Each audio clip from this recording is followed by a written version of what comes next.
Hello everyone, welcome to my channel. और आज हम आपका लिटरेरी टाइमलाइन सीरीज का सेकंड टॉपिक स्टार्ट कर रहे हैं, which is renaissance and reformation. पहले स्टार्ट करेंगे रेनेसा के साथ में। What does renaissance mean? Renaissance का मतलब होता है रीबर्थ। रीबर्थ किसका? पुनर्जन्म किसका? रेनेसा का रीबर्थ मतलब revival of classical Greek and Roman learning.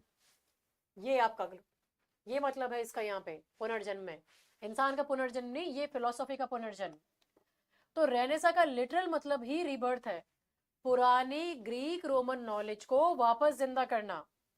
मिडावल period में जो इंटेलेक्चुअल्स, जो लाइट उनकी थी थोड़ी डिम हो गई थी, उससे रेनेसा ने फिर से ब्लेज बना दिया। एक चिंगारी से पूरी आग लगा दी। जैसे आप एक तरह से यूं समझो कि कोई एक पुरानी डायरी या स्कूल नोटबुक आप ढूंढ लेते हो और उसमें आपकी बेस्ट राइटिंग आपकी अवेलेबल है और सडनली वो आपका इंस्पिरेशन बन जाती है। तो यही यूरोप के साथ हुआ था। उन्होंने क्लासिक्स को वापस डिस्कवर किया और दुनिया की थिंकिंग को रिसेट किया। इट स्पैन्स रफली फ्रॉम 14th सेंचुरी, ये इसका टाइमलाइन आपका रेनेसा पीरियड का। In Europe and England mainly 1485 से 1620 के पीरियड को आपका रेनेसा से आइडेंटिफाई किया जाता है। अब यूरोप में क्या हो रहा था, रेनेसा स्लो वेव की तरह धीरे धीरे 1300s में अराउंड स्टार्ट हुआ था और 1600 तक कल्चर, आर्ट, साइंस और सब चीज को चेंज कर दिया था उसने। तो इंग्लैंड ने इस पीरियड को गोल्डन मोमेंट की तरह माना गया। ये जो 1485 आपका ईयर है, कौन सा ईयर है ये आपका ट्यूडर डायनेस्टी वाला टाइम है यहाँ पे। ठीक है, तो ये ट्यूडर डायनेस्टी से 1620 तक ये चला। 1620 कौन सा है आपका? अर्लियर स्टुअर्ट एरा जिसे आप बोलते हो, उस एरा तक ये कंटिन्यू रहा। तो आप क्या याद रखोगे, आपके जो 1485 में ये जिस टाइम पे स्टार्ट हुआ था, हेनरी एट्थ, तो ये आपका एरा था which was considered as the start of Tudor humanism. Henry eighth के टाइम से इसको स्टार्ट किया गया था। ठीक है, नॉट एट्थ, सेवेंथ के टाइम से, हेनरी सेवेंथ के टाइम से इसको स्टार्ट किया गया था। और 1620 यानी डिक्लाइन हुआ था आपका रेनेसा की स्पिरिट के साथ में। And it entered into early modern crisis. It marks transition from medieval world view to modern humanist thinking. Medieval period का फोकस कहाँ पे था?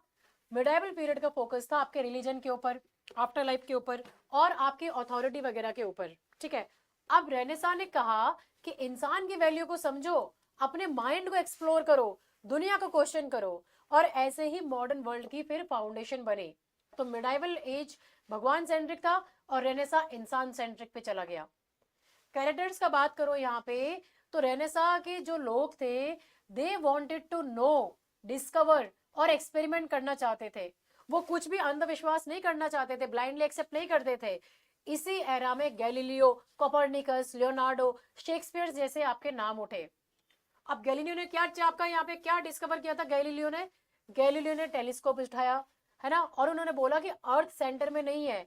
तो यही वही रेनेसा स्पिरिट थी जो आपको हर चीज पे दिखाई दे रही थी।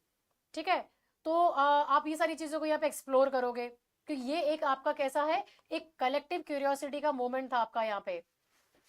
अब हुआ क्यों, शुरुआत कैसे हुई आखिर इसकी? तो देखो, 1453 में कॉन्स्टेंटिनोपल ऑटोमन एम्पायर के हाथ आ गया, है ना। तो वहां के जो ग्रीक स्कॉलर्स थे, और वो उन्होंने क्या किया, वो अपनी प्राइजलेस मैन्यूस्क्रिप्ट्स को लेकर इटली और यूरोप की तरफ आ गए। तो ये टेक्स्ट किसके थे? ये टेक्स्ट थे आपके प्लाटो, अरिस्टोटल, सोफोकल्स, वर्जिल वगैरह के। और यही टेक्स्ट बने आपके रेनेसा का फ्यूल। तो जहां नॉलेज दब रहा था, वहां से लोग भागकर उसे यूरोप में फिर से जलाने लगे, है ना। तो ये वापस लाके रिवाइव करने लगे। जलाना मतलब खत्म नहीं कर देना, जलाना मतलब वापस से उसको रिवाइव करना। सो ये जो ईयर था 1453, इसको आपका रेनेसा का मेजर ट्रिगर माना जाता है। अब इन्वेंशन का बात करें, invention of the printing press को लेके, तो अब क्या हुआ था, आपका गुटेनबर्ग ने इस टाइम पे इसको आपका प्रिंटिंग प्रेस का इन्वेंशन हुआ था। अब प्रिंटिंग प्रेस ने बुक्स को क्या किया, एज अ रिजल्ट आउटकम क्या हुआ, बुक्स अब सस्ते में अवेलेबल हो गई, चीप हो गई, कॉमन हो गई, और उसको एक्सेसिबल बना दिया। पहले नॉलेज सिर्फ और सिर्फ जो मॉन्क्स होते थे और स्कॉलर्स होते थे उनके पास ही होती थी। अब आम इंसान भी पढ़ सकता था। तो जैसे अब आप देखो, जैसे इंटरनेट ने आज लर्निंग को डेमोक्रेटाइज कर दिया है, वैसे ही प्रिंटिंग प्रेस ने 15 सेंचुरी में एक्सप्लोजन क्रिएट किया था। तो प्रिंटिंग प्रेस बना रेनेसा का ऑक्सीजन कह सकते हो एक तरह से, जहां पे बुक्स वगैरह सब कुछ चीपली और हर जगह अवेलेबल होने लग गई थी। Rise of nation states, exploration वगैरह वगैरह। तो देखो, नया देश, नए मैप्स, नए ट्रेड रूट्स। तो लोग दुनिया को फिजिकली और मेंटली अब वो समझ गए थे कि दुनिया इतनी छोटी सी हमारे देश के बराबर नहीं है, एक्सपैंड हो रही है। तो एक्सप्लोरर्स ने प्रूव किया कि दुनिया इमेजिनेशन से बहुत बड़ी है, ये हमारे इस देश से भी आगे बहुत देश है। तो घर से बाहर निकलोगे तो दुनिया बदलती दिखती है, और यही आपका रेनेसा का मोटो भी बना। 1492 में क्या हुआ था? 1492 में कोलंबस ने क्या डिस्कवर किया था आपका? Columbus reaches America. 1498 में वास्को डगामा ने इंडिया को डिस्कवर किया था, है ना, ही रीचेस इंडिया। ऐसा नहीं कि डिस्कवर मतलब डिस्कवरी की तो ये नेशन है, वो तो पहले भी एग्जिस्ट कर रहे थे, but that is how the other nations got to know about our countries. फिर बोल रहे हैं economic prosperity created patronage for arts and literature. अब इटली तो क्या है, रिच हो रहा था, फ्लोरेंस, वेनिस, मिलान, और जो उनकी वेल्दी फैमिलीज थी जैसे मेडिची, इन लोगों ने आर्टिस्ट वगैरह को स्पॉन्सर करना स्टार्ट किया। तो जब पैसा होता है तो आर्ट मतलब आर्ट कैसा होएगा आपका, ऑब्वियसली ये फ्लरिश करेगा, फलेगा फूलेगा। तो यही हुआ। जैसे आज आप देखो, जो आपके ब्रांड यूट्यूबर्स होते हैं, आर्टिस्ट होते हैं, तो ये क्या करते हैं, क्रिएटर्स को स्पॉन्सर करते हैं ना। तो उस जमाने में राजा, पोप और बैंकर्स भी ऐसे ही अपने इन लोगों को स्पॉन्सर कर रहे थे। Influence of Italy, Dante Petrarch Boccaccio set early models. Renaissance की सबसे पहली स्पार्क इटली में जली। दांते की डिवाइन कॉमेडी और पेट्रियार्क के सोनेट्स, ये और बोकाशियो का डिकामरॉन, इन सब ने लैंग्वेज, ह्यूमैनिज्म और मॉडर्न स्टोरी टेलिंग की एक नई बुनियाद रखी, एक नई फाउंडेशन। बाद में इंग्लैंड, फ्रांस, जर्मनी, सब ने इन्हीं मॉडल्स को अडॉप्ट किया था, इन्हीं को अडॉप्ट किया है बाद में सारे के सारे। ठीक है, तो ये आपको यहाँ पे ध्यान रखना है। ये 3 कौन है? ये 3 आपके रेनेसा के ट्रिनिटी आप कोर फिगर्स मान लो। ठीक है, अब फीचर के बारे में बात करो, ह्यूमैनिज्म आ जाता है सबसे पहले। अब ह्यूमैनिज्म का मतलब क्या है? ह्यूमैनिज्म का मतलब था कि इंसान की सोच, टैलेंट और डिग्निटी सबसे इंपॉर्टेंट है। मिडाइवल पीरियड में फोकस तो किस पे था? स्वर्ग पे, हेवन पे था। पर रेनेसा ने इंसान को सेंटर में रखा। जैसे आप देखोगे कि शेक्सपियर के हीरोज अपनी चॉइसेस से लाइफ को शेप करते हैं। डेस्टिनी से ज्यादा इंपॉर्टेंट क्या है? ह्यूमन विल है। जैसे आज हम बोलते हैं ना कि स्किल से लाइफ बनती है, सिर्फ लक से नहीं बनती है, तो हम क्या एम्फोसाइज कर रहे हैं? इंडिविजुअल के ऊपर एम्फोसाइज कर रहे हैं। तो वही स्पिरिट आपको यहाँ पे देखने के लिए मिलेगी ह्यूमैनिज्म के थ्रू। फिर बोलते हैं सेक्युलरिज्म का ये। अब रेनेसा राइटर्स ने सिर्फ चर्च रिलेटेड टॉपिक्स के ऊपर नहीं लिखा था, अब वो किस चीज के ऊपर चले गए थे? वर्ल्डली सब्जेक्ट्स के ऊपर। क्या है वर्ल्डली सब्जेक्ट्स आपके? वर्ल्डली सब्जेक्ट्स है आपके love, politics, war, beauty, human emotions, इस तरह की सारी चीजों को उन्होंने एक्सप्लोर किया। एग्जाम्पल के तौर पे देखो आप, मैकियावेली का द प्रिंस, ये एक पॉलिटिकल मैनुअल था, कंप्लीटली नॉन रिलीजियस था। सो धर्म के अलावा दुनिया के बाकी टॉपिक्स भी इंपॉर्टेंट कंसिडर किए गए थे इस टाइम पे। इंडिविजुअलिज्म का बात करोगे तो रेनेसा का हीरो यूनिक होता है, अपनी आइडेंटिटी खुद बनाता है और अपनी मेरिट से राइज करता है। सेल्फ पैशनिंग का मतलब अपने आप को कॉन्शियसली डेवलप करना। हैमलेट, फॉस्टर्स, पेट्रार्क सब डीपली सेल्फ अवेयर कैरेक्टर्स हैं। जैसे आप अपनी खुद की आइडेंटिटी क्रिएट कर रहे हो, योर आइडेंटिटी योर अचीवमेंट। ठीक है, साइंटिफिक क्यूरियोसिटी का बात करेंगे तो रेनेसा में लोग एंशिएंट अथॉरिटी को ब्लाइंडली फॉलो नहीं कर रहे थे, वो खुद ऑब्जर्व कर रहे थे, मेजर कर रहे थे और टेस्ट कर रहे थे। तो ये जो साइंटिफिक डाउट ये स्टार्ट होता है यहाँ पे, इसको रेनेसा ने और भी ज्यादा एनकरेज किया। जैसे गैलीलियो ने बोला था कि अर्थ सन के अराउंड घूमती है, तो जो दिखता है उस पर भरोसा करना है। ये मतलब ये सारी चीजों को देखोगे ना आप, तो इस पर आप रीजन करना, और उसने यहाँ पे प्रमोट किया रेनेसा स्पिरिट ने। अब बोलते हैं आर्टिस्टिक इनोवेशन का। तो विजुअल आर्ट्स में लोगों ने रियलिज्म, एनाटॉमी और डेप्थ, तो इन्होंने ये 3 एक तरह से कह लो 3D पर्सपेक्टिव डेवलप किया। तो पेंटिंग सडनली अब फ्लैट नहीं रही, रियल वर्ल्ड जैसी लगने लगी। जैसे लियोनार्डो डा विंची की मोनालिसा, माइकल एंजेलो की डेविड। तो ये आपके कैसे इसमें जैसे जैसे आप आज के टाइम पे देखो, फोटो एडिटिंग में डेप्थ और पर्सपेक्टिव को ऐड करते हैं ना, तो सेम उसी एरा में पेंटिंग वगैरह को भी इतने डेप्थ के साथ में प्रोड्यूस करना स्टार्ट किया जो रियलिस्टिक लगती है। फिर revival of classical text, Plato, Aristotle, Cicero discovered. अब ग्रीक रोमन मैन्युस्क्रिप्ट वापस उनको स्टडी करना चालू किया, जिसकी वजह से फिलोसॉफी, ड्रामा, रिटोरिक की पूरा सिस्टम रिबॉर्न हुआ। तो ये टेक्स्ट रेनेसा का बैकबोन बना, फ्रॉम लॉजिक टू लिटरेचर, है ना। तो रेनेसा यूनिवर्सिटीज ने अरिस्टोटल को अपना कोर सिलेबस बनाया। अरिस्टोटल का poetics is considered as the Bible for literary criticism, है ना। तो रीडिस्कवरी मतलब रेनेसा का ट्रिगर ये आप कंसिडर कर सकते हो उसको, ठीक है। अब रेनेसा इंग्लैंड में कैसे पहुंचा इसको समझो। 1485 से ट्यूडर डायनेस्टी स्टार्ट होती है और इसी के साथ इंग्लैंड का पॉलिटिकल स्टेबिलिटी उसके साथ में आती है।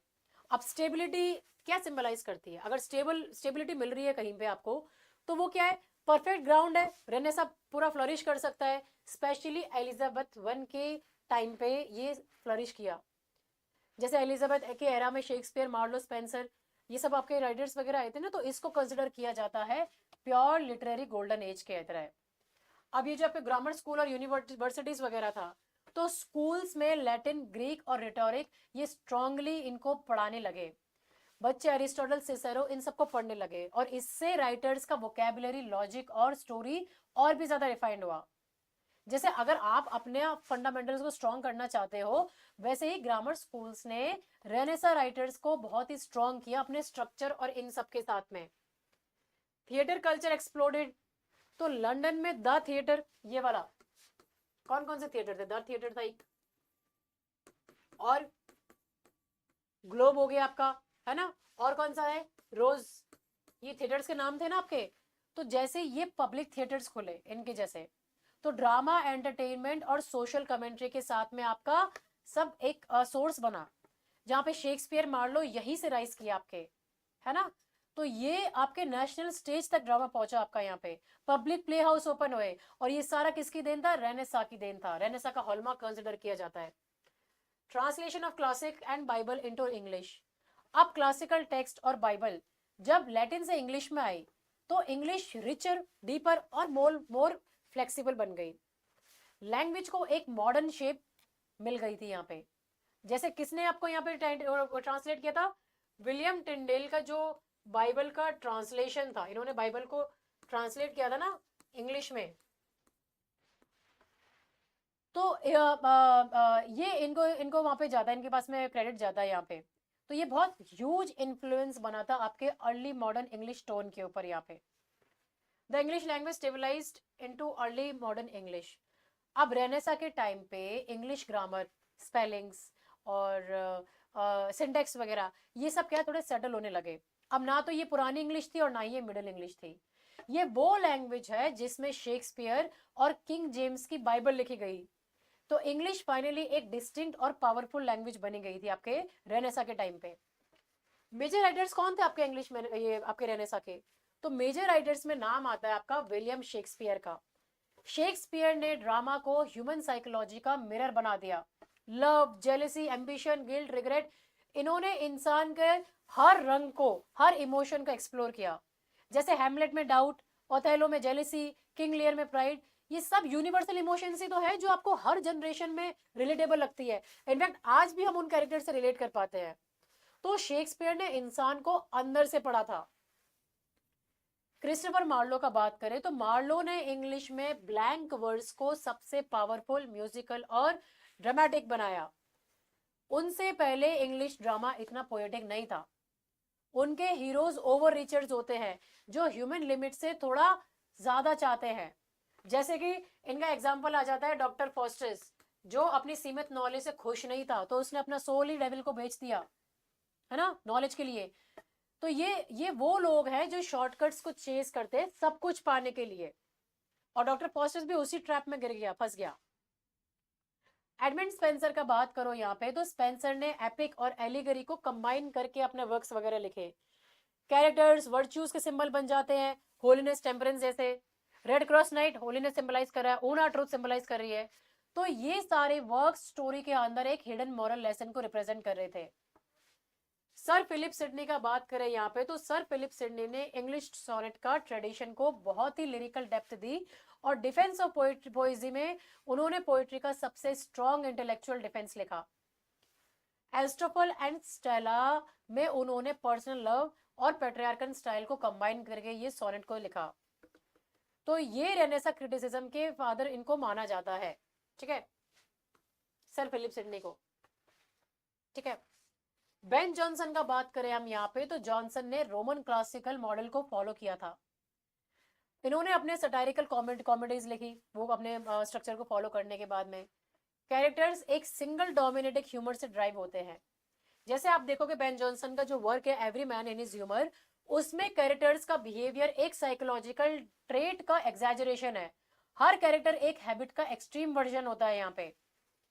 फ्रांसिस बेकन का बात करो तो बेकन के एसेज बहुत ही क्रिस्प, लॉजिकल और एक्सपेरिमेंटल थिंकिंग से भरे हुए थे। ये आपके मॉडर्न साइंटिफिक मेथड के फादर कहलाते हैं। इन्होंने जो आपका वर्क लिखा था ऑफ स्टडीज, तो ये जो वर्क है यहाँ पे, इस वर्क पे उन्होंने रीडिंग को क्लियर, प्रैक्टिकल और पर्पसफुल बताया है, ठीक है। जॉन डन का बात करो तो जॉन डन आपके रेनेसा के एंड में आते हैं, लेकिन उनका style highly innovative, bold images और इनर कॉन्फ्लिक्ट्स और फिलोसॉफिकल इंटीमेसी को रिप्रेजेंट करता है।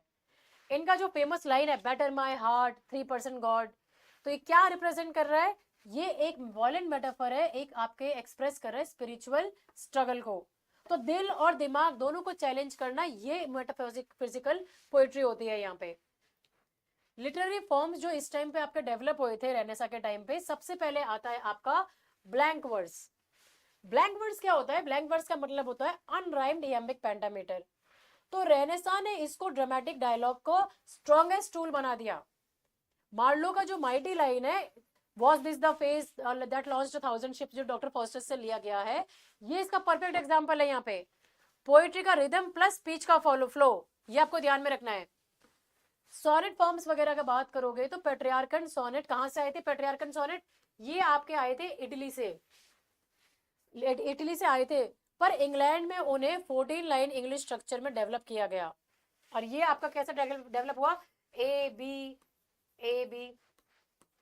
सी डी, इस फॉर्म में इसको डेवलप करके ई एफ जी इसमें कर दिया इसको, यहाँ पे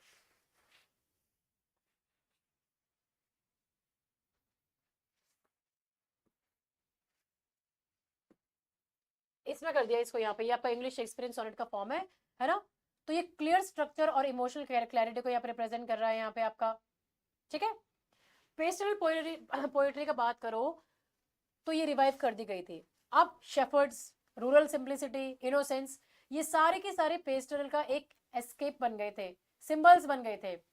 जैसे आपके स्पेंसर का जो शेफर्ड्स कैलेंडर है, वो नेचर और सीजन्स के थ्रू मॉरल लेसन्स वगैरह दे रहा है आपका। एक डायडेटिक पोएम बोल सकते हो आप सोनेट फॉर्म में।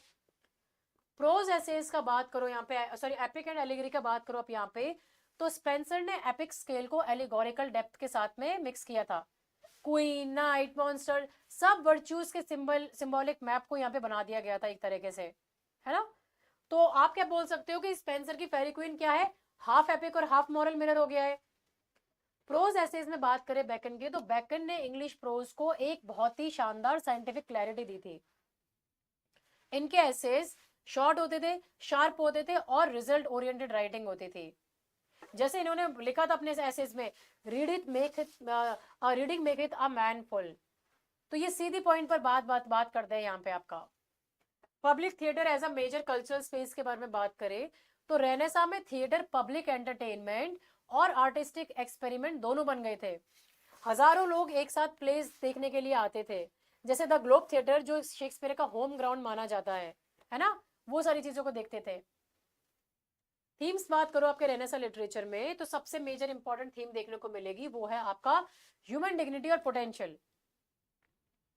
रेनेसा राइटर्स इंसान को गॉड्स मोस्ट कैपेबल क्रिएशन मानते थे। हर इंसान के अंदर ग्रोथ, टैलेंट और ग्रेटनेस का पोटेंशियल है।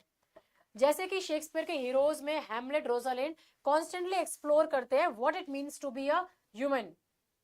जैसे आप कई बार आप बोलते हो ना, आप कई बार अपने आप को मोटिवेट करते हो, आपके पेरेंट्स बोलते हैं कि नहीं तुम सब कुछ कर सकते हो, सब कुछ कर सकते हो। तो ये आपका रेनेसा माइंडसेट ही है। फिर आता है conflict between Renaissance ambition and moral limits को लेके। तो रेनेसा का हीरो बड़ा सोचता है, लिमिट क्रॉस करना चाहता है, लेकिन मॉरल रिस्ट्रिक्शंस उसको रोक देती है। जैसे मार्लो का जो डॉक्टर फॉस्टर्स होता है, वो नॉलेज और पावर के लिए अपने सोल को बेच देता है। तो ये एम्बिशन वर्सेस एथिक्स पे काम किया। सपने सपने बड़े रखे हैं, पर जमीर भी तो होना चाहिए उनको पूरा करने के लिए। तो ये थीम यहाँ पे बताई जाती है आपकी, लव, ब्यूटी एंड आइडियलिज्म। अब इस एरा में लव, पोएटिक और स्पिरिचुअल और आइडियलाइज्ड फॉर्म, इनको एक है ना परफेक्ट फॉर्म में प्रेजेंट किया गया है। तो ब्यूटी क्या बन गई है, एक गेटवे बन गई है आपकी सच्चाई का। जैसे सिडनी के एस्ट्रोपोल एंड स्टेला, ये कैसे वर्क था आपका यहाँ पे, ये एकदम प्योर इमोशनल है, आइडियल लव को सिंबलाइज कर रहा है। जैसे हम भी कभी कभी अपनी रियल लाइफ में किसी का बेस्ट वर्जन इमेजिन कर लेते हैं ना, हालांकि वो इम्परफेक्ट हो, तो वही सेम चीज यहाँ पे बताई है, उसको आइडियलाइज फॉर्म में बता रहे हैं यहाँ पे, जबकि रियलिटी भले ही अलग हो। Religious versus secular identity. तो रेनेसा राइटर्स चर्च और वर्ल्ड के बीच के टेंशन को एक्सप्लोज कर रहे थे। Faith versus reason, duty versus desire. जैसे शेक्सपियर अपने मेजर फॉर मेजर में मोरालिटी और वर्ल्डली पॉलिटिक्स को इसमें इसका कांस्टेंट क्लैश दिखाया है ना, जहाँ पे रिलीजियस का प्रेशर हो और आपका मॉरल वैल्यूज हो, ये सब आपकी क्लैश कर दिया आपस में।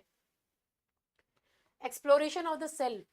रेनेसा में कैरेक्टर्स डीपली इंट्रोस्पेक्टिव होते हैं, अपने माइंड, डिजायर, गिल्ट, एम्बिशन, ये सारे कैरेक्टर्स उनको खुद एक्सप्लोर करते हैं, एनालाइज करते हैं। जैसे हैमलेट के सोलिलॉक प्योर सेल्फ एक्सप्लोरेशन का मॉडल है, टू बी और नॉट टू बी।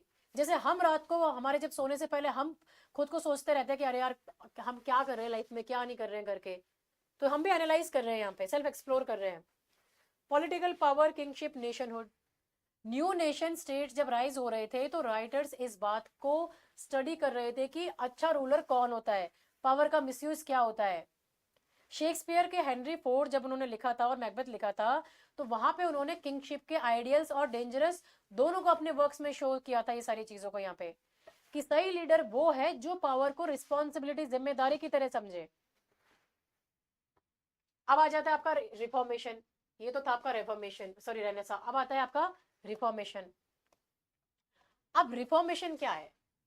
तो रिफॉर्मेशन एक मैसिव रिलीजियस रिफॉर्म मूवमेंट था, जो मार्टिन लूथर ने अपना 95 थीसिस को यहाँ पे आपका पब्लिश किया था। ये उसके थीसिस की पब्लिशिंग के साथ में स्टार्ट हुआ। अब ये थीसिस क्या है, ये मार्टिन लूथर का ये 95 थीसिस क्या चीज है, ये इसको पब्लिश 1517 में किया था। तो ये डॉक्यूमेंट चर्च की रॉन्ग प्रैक्टिसेस के खिलाफ पब्लिक प्रोटेस्ट था। तो आप कह सकते हो कि 1517 का एक पोस्टर यूरोप की पूरी रिलीजियस हिस्ट्री को बदल दिया। लूथर ने चर्च के गेट पर नोटिस लगाया, जैसे आज आप कोई अपना ट्वीट वगैरह फेमस होती है ना, ऐसे वो पॉपुलर हो गया था।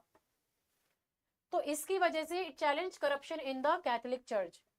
मिडाइवल कैथोलिक चर्च में indulgence, bribery, political power misuse बहुत ही कॉमन हो चुका था। तो रिफॉर्मेशन ने बोल्डली डिक्लेयर किया कि भाई ये सिस्टम डिवाइन नहीं है, ये तो करप्ट हो चुका है ना। तो ये आपका एक जैसे अभी अब नेपाल में आपको खुले में प्रोटेस्ट हो रहा था, वैसे ही वहां पे आपके इन चीजों को लेके प्रोटेस्ट स्टार्ट हो गया था। So it led to Protestantism and split within western Christianity. अब चर्च ऑफिशियली दो पार्ट्स में डिवाइड हो गया था। कौन से दो पार्ट में? कैथोलिक और प्रोटेस्टेंट में। ये दो पार्ट्स में आपको यहाँ पे चर्च का डिवीजन देखने के लिए मिलेगा। प्रोटेस्टेंटिज्म एक न्यू ब्रांच बना जो सिंपल वर्शिप, डायरेक्ट फेथ और पर्सनल इंटरप्रिटेशन को एम्फसाइज करता है। एक ही धर्म के दो घर बन गए। Emphasized personal faith, individual reading of the Bible. पहले बाइबल सिर्फ लैटिन में होता था, कॉमन लोग समझ ही नहीं पाती थी। रिफॉर्मेशन ने बोला कि भाई फेथ का डायरेक्ट कनेक्शन गॉड से होना चाहिए, ना कि किसी प्रीस्ट पंडित के थ्रू। ठीक है, तो ये इन्होंने यहाँ पे फिर उसको इंग्लिश में ट्रांसलेट करके हर किसी तक उसको एक्सेस करवाया, पहुंचाया। अब इसका कॉजेज क्या थे, रीजन क्या था कि ये इतना डेवलप हुआ यहाँ पे? तो सबसे पहले तो चर्च का करप्शन आ जाता है। इंडल्जेंस यानी पैसे देकर अपने सिंस, अपने पाप को माफ करवाना। तो ये रिफॉर्मेशन का सबसे बड़ा ट्रिगर पॉइंट था। चर्च पॉलिटिकल बैटल्स में उलझ गए थे, स्पिरिचुअल गाइडेंस पीछे चली गई थी। पैसा दो, पाप माफ। तो लोगों ने इस हिपोक्रेसी को एक्सेप्ट करना बंद कर दिया। Rise of literacy and printing made Bible accessible. Printing press ने बाइबल को मास प्रोडक्शन में डाला। अब लोग खुद पढ़ सकते थे, तो जब लोगों ने ओरिजिनल टेक्स्ट पढ़ना स्टार्ट किया तो उन्होंने चर्च की टीचिंग्स में कॉन्ट्राडिक्शंस नजर आए, है ना।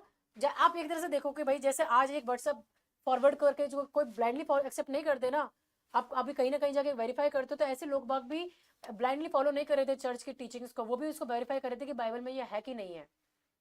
और वहां पे उनको पता लगा कि भाई ये तो हमें सिखा कुछ रहे हैं, प्रीच कुछ कर रहे हैं, इसमें लिखा कुछ है। Humanist scholars question church dogma.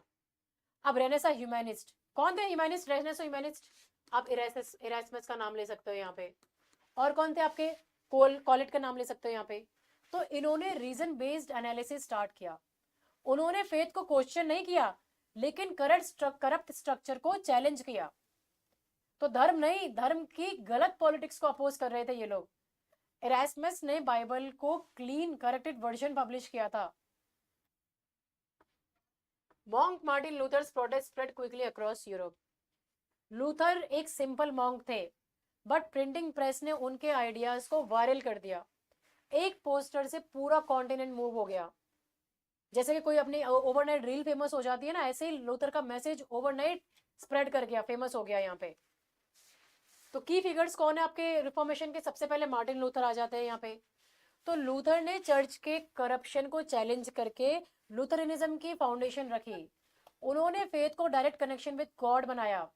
उनके बाइबल का जर्मन ट्रांसलेशन ऑर्डिनरी लोगों को पावर देता है, क्योंकि अब रिलीजन लैटिन प्रीस्ट के कंट्रोल में नहीं रही।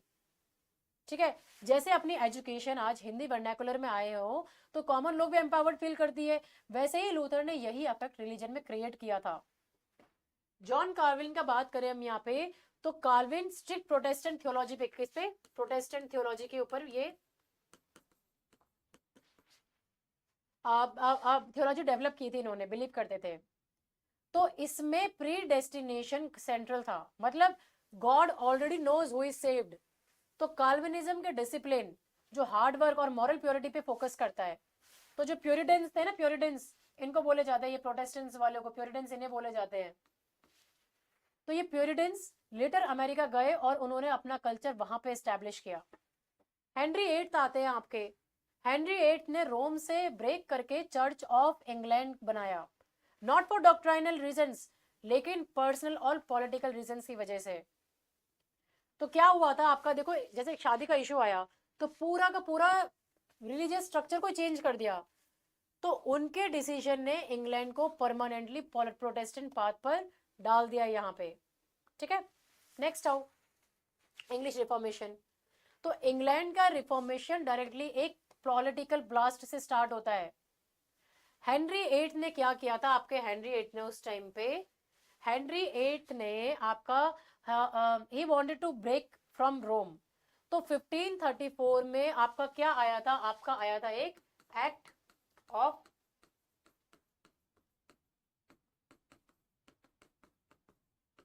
सुप्रीमेसी, सॉरी 1534 में, 1534 में एक्ट ऑफ सुप्रीमेसी के थ्रू लीगली डिक्लेयर किया गया कि किंग आपका सुप्रीम हेड है चर्च ऑफ इंग्लैंड का।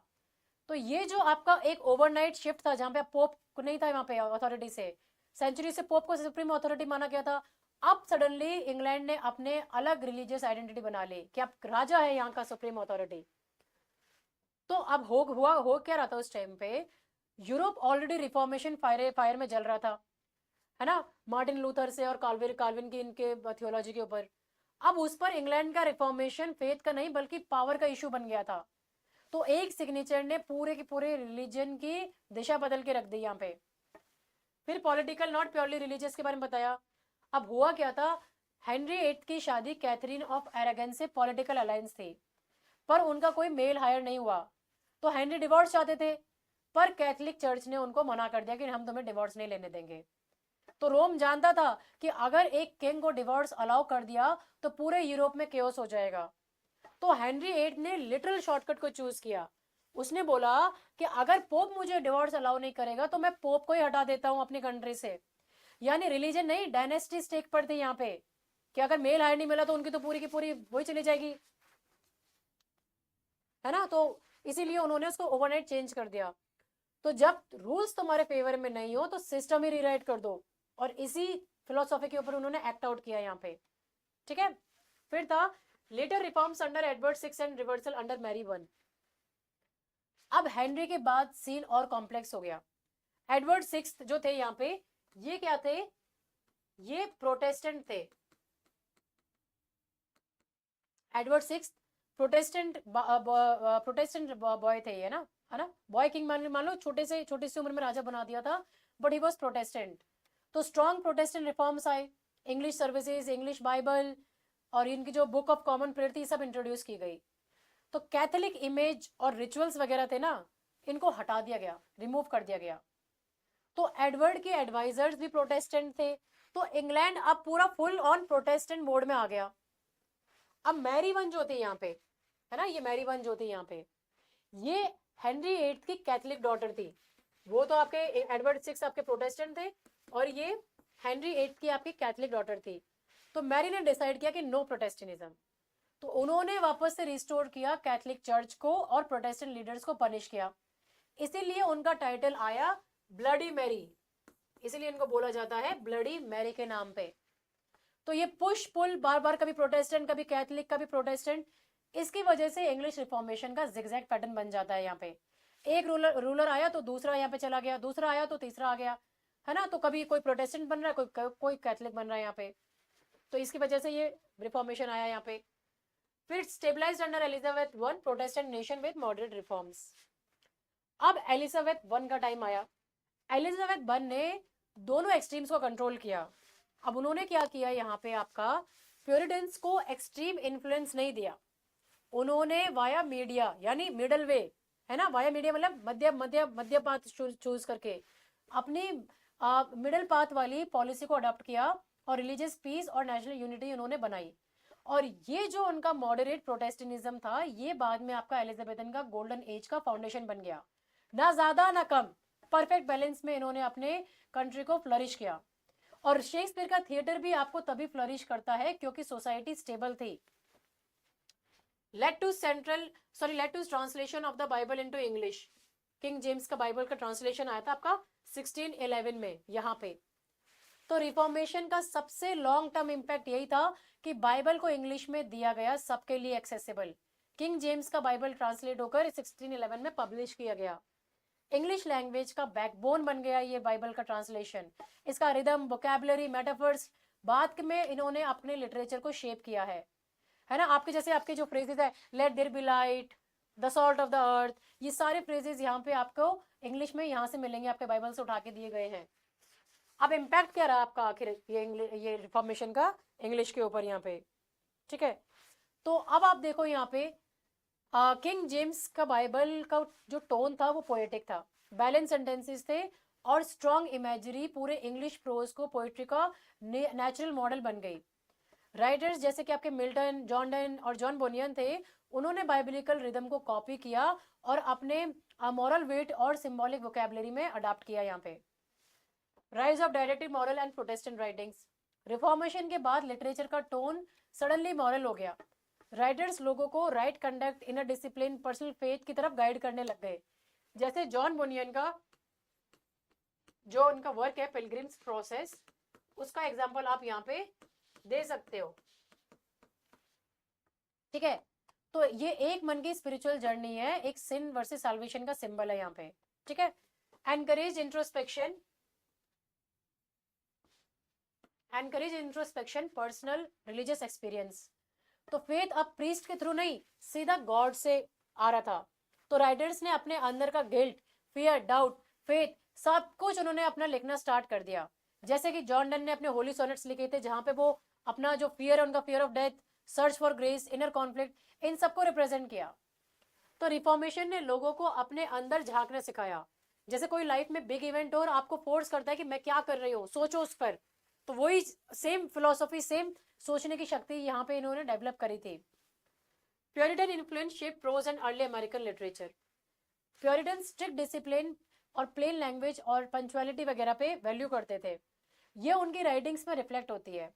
उन्होंने अमेरिका में कॉलोनीज वगैरह एस्टैब्लिश की, जहां सरमन्स, डायरीज और स्पिरिचुअल ऑटोबायोग्राफीज ये सारे के सारे डोमिनेंट लिटरेरी फॉर्म्स बन गए। जैसे आपको विलियम ब्रैडफोर्ड, कॉटन मैथर, ये सबके वर्क्स में देखने के लिए मिलेगा सेम थीम। तो ये आपको यहाँ पे ध्यान में रखना है। अच्छा, एक और चीज, intensified debates about authority, morality and conscience. Reformation के बाद बहुत बड़ा क्वेश्चन ये आया था कि किसकी अथॉरिटी को फॉलो करे, किंग की अथॉरिटी फॉलो करे, चर्च की करे या अपने कॉन्शियंस की। और इसी टेंशन ने लिटरेचर को पॉलिटिकल और फिलोसॉफिकल डेप्थ दी आपकी। ठीक है, अब आता है आपका रेनेसा वर्सेस रिफॉर्मेशन। तो देखो, रेनेसा एक माइंडसेट शिफ्ट था। लोगों ने ग्रीक रोमन बुक्स वापस पढ़ना शुरू करी और सडनली दुनिया का रीजन, ब्यूटी और ह्यूमन पोटेंशियल के लेंस से देखना स्टार्ट किया। तो जैसे मिडाइवल वर्ल्ड में नॉलेज चर्च के कंट्रोल में था, रेनेसा ने लर्निंग को फ्री कर दिया। शेक्सपियर ने सेलिब्रेट किया ह्यूमन साइकोलॉजी को थ्रू हैमलेट। मैकियावेली ने एनालाइज किया पॉलिटिक्स को विदाउट रिलीजन अपने प्रिंस में। तो इंसान को सेंटर में रखा गया। ये रेनेसा में आपके रेनेसा की मेन स्पिरिट थी। रिफॉर्मेशन की क्या थी? रिफॉर्मेशन एक रिलीजियस अर्थक्वेक था। मार्टिन लूथर ने कहा था कि फेथ का डायरेक्ट रिलेशन गॉड से है, चर्च के रूल से नहीं। इस मूवमेंट ने करप्शन को चैलेंज किया और पर्सनल कॉन्शियंस को अथॉरिटी दी। किंग जेम्स का बाइबल का जो पब्लिकेशन था 1611 में, इसकी वजह से ऑर्डिनरी आम लोगों तक पहुंची और लोगों ने खुद बाइबल पढ़ना चालू किया। जॉन डन के जो होली सोनेट्स थे, जहां पे फेथ बिकम्स इनर स्ट्रगल, ये रिचुअल नहीं थे। तो धर्म अब पर्सनल है, यहाँ पे पॉलिटिक्स से रिलेटेड नहीं है रहा यहाँ पे। Together they reshaped European and English thought. तो रेनेसा ने दिमाग को फ्री किया और रेनेसा ने रिफॉर्मेशन ने कॉन्शियंस को फ्री किया। एक मूवमेंट ने थिंकिंग बदली, दूसरे ने बिलीविंग बदला, फेथ बदला, और दोनों ने मिलकर मॉडर्न वर्ल्ड को बनाया यहाँ पे, है ना। जैसे मार्लो आपके रेनेसा एम्बिशन को रिप्रेजेंट कर रहे हैं फॉस्टर्स के थ्रू, बट रिफॉर्मेशन मॉरलिटी के साथ क्लैश करता है ये, है ना। मिल्टन के क्लासिक एपिक फॉर्म्स ये आपकी रिफॉर्मेशन थियोलॉजी के साथ में इन्होंने बताए हैं। तो ये दोनों मूवमेंट ने मिलकर एक नया इंसान बनाया जो सोचता भी है और क्वेश्चन भी करता है आपका यहाँ पे। ठीक है, now why this movements matter, क्यों मैटर करते हैं? क्योंकि इन मूवमेंट से पहले लोग अथॉरिटी को फॉलो कर रहे थे ब्लाइंडली, और इस मूवमेंट के बाद में अब इंडिविजुअल्स क्वेश्चन कर रहे थे, रीजन कर रहे थे, एक्सप्लोर कर रहे थे और क्रिएट कर रहे थे, है ना।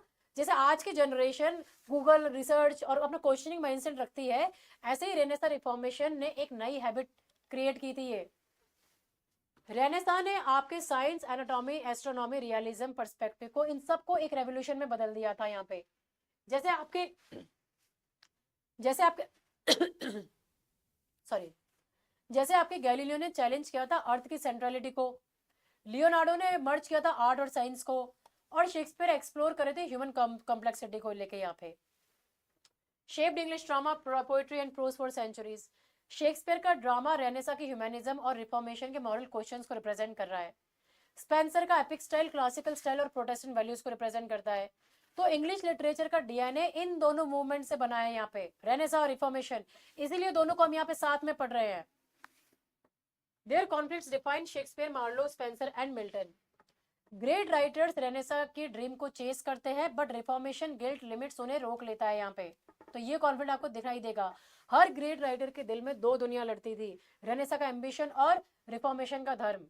ठीक है, तो ये आपको ध्यान रखना है। अब आप प्रैक्टिस करो यहाँ पे क्वेश्चंस वगैरह को। The English Renaissance is broadly associated with the revival of, किसके रिवाइवल के साथ में एसोसिएट किया जाता है? Classical and Greek Roman learning के साथ में। Humanism in the Renaissance primarily emphasized, क्या एम्फसाइज करा था ह्यूमैनिज्म यहाँ पे? ह्यूमन पोटेंशियल और रैशनैलिटी को लेके। ह्यूमैनिज्म का कोर आइडिया था कि इंसान का दिमाग, टैलेंट, क्यूरियोसिटी सबसे ज्यादा इंपॉर्टेंट है। चर्च रिचुअल्स या फिर ये आपका जो फ्यूडल लॉयल्टी के बजाय आप फोकस करो अपने ह्यूमन रीजन, अपने इंडिविजुअल ग्रोथ के ऊपर। The reformation began with Martin Luther Protestant, कब ये आपका स्टार्ट किया था? 1517 के साथ में। मार्टिन लूथर ने 1517 में अपने 95 थीसिस को पब्लिश किया था, और इसके साथ में आपका ये स्टार्ट होता है एरा यहाँ पे। One major outcome of Reformation was, कौन सा मेजर आउटकम था आपका? Rise of Protestant churches. Reformation ने कैथोलिक अथॉरिटी को स्प्लिट कर दिया था, और यूरोप में लुथेरियन, कैल्विनिस्ट, एंग्लिकन जैसे आपके प्रोटेस्टेंट ब्रांचेस वगैरह में ये नई चीजें उभर कर आने लग गई थी। Which invention greatly accelerated both Renaissance learning and Reformation ideas, किसके बारे में बात कर रहे हैं? प्रिंटिंग प्रेस के बारे में बात कर रहे हैं, जिसके चलते बुक्स और भी चीपली अवेलेबल हो गई और जनता तक पहुंच गई। The English Renaissance reach its peak during the rain of, किसकी रेन में सबसे पीक पे था? एलिजाबेथ वन की एज को गोल्डन एज बोला जाता है लिटरेचर का, क्योंकि ये एज लेकर आई थी स्टेबिलिटी को।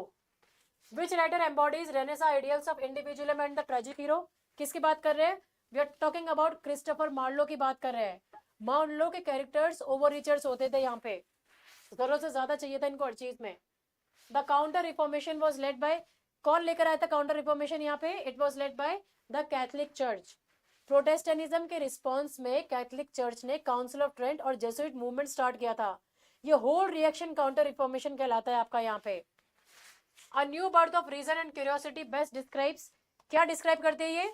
रेनेसां स्पिरिट को डिस्क्राइब करती है यहाँ पे आपका. Which of the following is a reformation influence visible in English literature, कौन सा है आपका यहाँ पे? ये है आपका rise of religious questioning and vernacular translations of the Bible. तो रिफॉर्मेशंस ने फेथ को पर्सनल बनाया, इसीलिए राइटर्स ने कॉन्शियंस, मोरालिटी, इंडिविजुअल फेथ पे क्वेश्चन करना स्टार्ट कर दिया. जो इंग्लिश बाइबल का ये टिंडेल का या और ये किंग जेम्स की बाइबल थी, इन्होंने लैंग्वेज को और भी एनरिच किया और लिटरेचर का टोन डीपली रिलीजियस और पर्सनल बनाया. ठीक है, तो ये था आपका रेनेसा और रिफॉर्मेशन मूवमेंट. अब आपको समझ में आया होगा कि कहाँ से ये सब कुछ स्टार्ट हुआ था यहाँ पे. ठीक है, और इसे रिलेट करना सीखो अपने वर्क्स वगैरह को, तो ही बहुत अच्छे तरीके से समझ पाओगे. अगर आपने विद्वान ऐप डाउनलोड नहीं किया तो उसे डाउनलोड कर लो, और या फिर आप वेबसाइट पे विजिट कर सकते हो. आपके टेस्ट सीरीज वगैरह अवेलेबल है, ग्रामर सेक्शन की भी और आपके लेटेस्ट टॉपिक्स को लेके भी इनको अटेंड करो. आपका प्रैक्टिस अच्छे से चलता रहेगा अगर इन प्रैक्टिस वगैरह करते रहोगे अपने टेस्ट सीरीज वगैरह को. कोई भी डाउट या क्वेरी है तो आप मुझे व्हाट्सएप पर टेक्स्ट कर सकते हैं, और आपके काफ़ी कोर्सेज ऑनगोइंग चल रहे हैं जिनको आप वेबसाइट पे या फिर ऐप में एक्सप्लोर कर सकते हैं. ठीक है, तो ये वीडियो पसंद आया है तो लाइक करें, शेयर करें, सब्सक्राइब करें, and stay tune for the next literary movement that I will discuss tomorrow. Thank you and have a nice day.